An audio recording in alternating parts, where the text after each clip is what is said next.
Hello everyone, welcome to Homes for Beginners, where I show you how to do repairs around the house yourself. In this video here, I'll be showing you how to do a Shou Sugi bond on deck boards. I will be covering the history along with the benefits of this type of wood treatment further on in the video. First off, I'm doing this on untreated wood, which is important. Any wood treatments, such as pressure treated, which has a chemical applied, will cause fumes, which can be hazardous to your health. The boards have already been cut to length. I'm only doing 2 at a time so I don't get mixed up.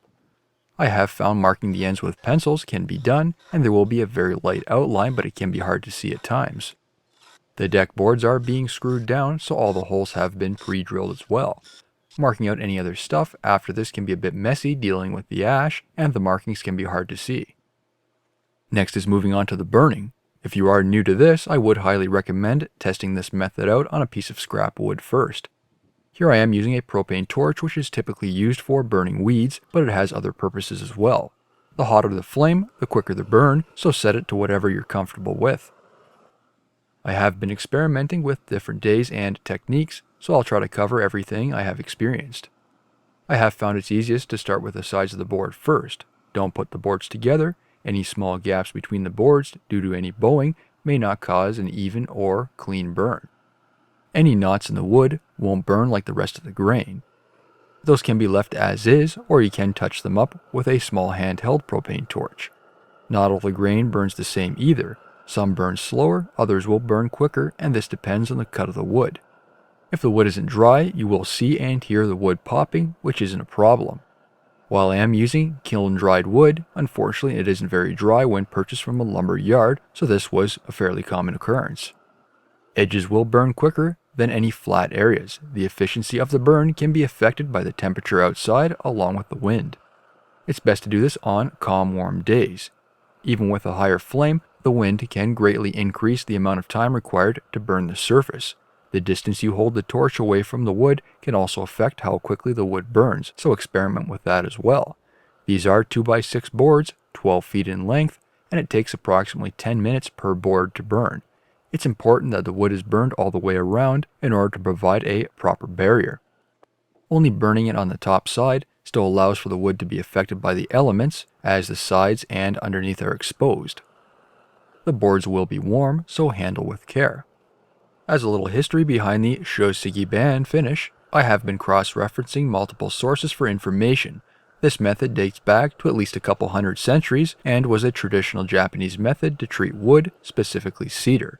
Cedar is the best type of wood to use due to its properties. However, it can be used on other woods, but the results will vary. This type of treatment is intended to have a much longer life than compared to any other wood treatments. This can be done in a variety of burns, achieving different colors or finishes, is water resistant, fire resistant, and insect resistant. When done with the main burning, the end cuts, knots, and any low areas can be touched up with a small handheld propane torch. The knots can be left as is, but I prefer having a consistent look. The large torch doesn't burn the cut ends as well, so a more concentrated flame is needed for that. If you have found the spots where sap has seeped out, the sap does make some areas resistant to the flame, and this can be touched up with the handheld torch too. When done, the wood can be left with a charcoal finish on the outside, or this can be cleaned up. I am currently experimenting with leaving the charcoal finish on, and it's holding up extremely well with very light wear. Regardless of either finish, the wood still needs to be oiled. To clean off the charcoal, I'm using a brass wire brush. The brass is soft, so it won't be excessively coarse on the wood as compared to a steel wire brush. However, it does still clean off the charcoal efficiently. Go with the wood grain, not against, as it can make marks in the finish. The more you drag the wire brush on the surface, the more it'll clean off the burnt finish and the lighter the wood will be. Clean off a loose charcoal with a broom, compressed air, or a vacuum with a blowing feature. Moving on to oil. For this I am using boiled linseed oil, which has a different chemical composition as opposed to a regular linseed oil to improve dry time. I'm also heating the linseed oil with a torch to make it a thin viscosity, allowing it to soak into the wood quicker.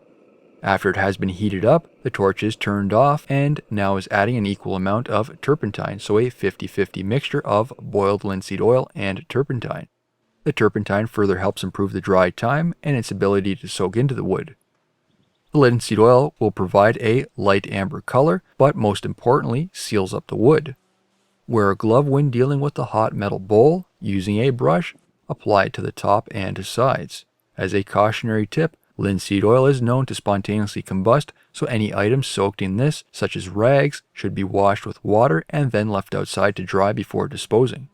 As you can see, I am applying a fair amount to the wood, and it does soak in within a couple minutes. The torch does dry out the wood, which is great for applying the oil.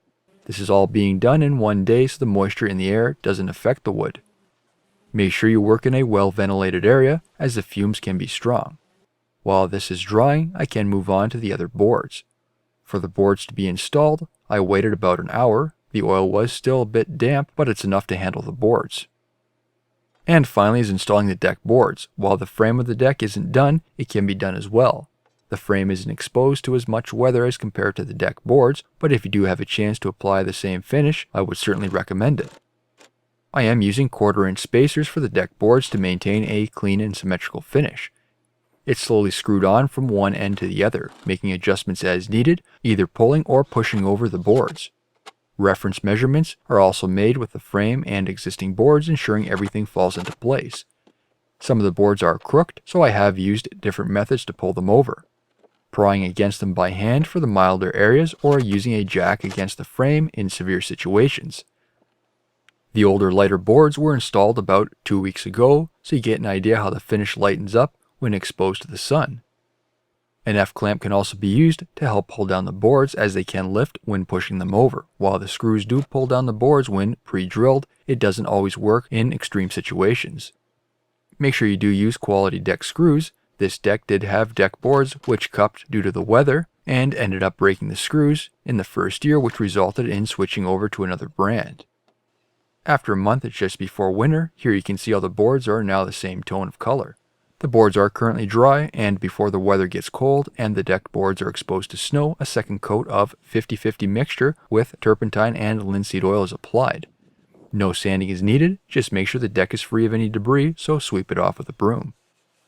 The oil should be applied once a year as basic maintenance. It won't need to be stripped or sanded. The wood will eventually become saturated with oil, protecting it from the elements. The smell can be quite strong at first and will usually disappear in about a week. You'll notice the finish does repel the water extremely well. Maintenance is much less than compared to a traditional stain. It won't peel, and the cost is about the same depending on the quality of stain. And here you can see the final finish. This is a month after that second coat of linseed oil. If you have found this video helpful, please don't forget to give it a like and drop a comment below. Don't forget to subscribe to my channel for more home DIY videos. Thank you for watching.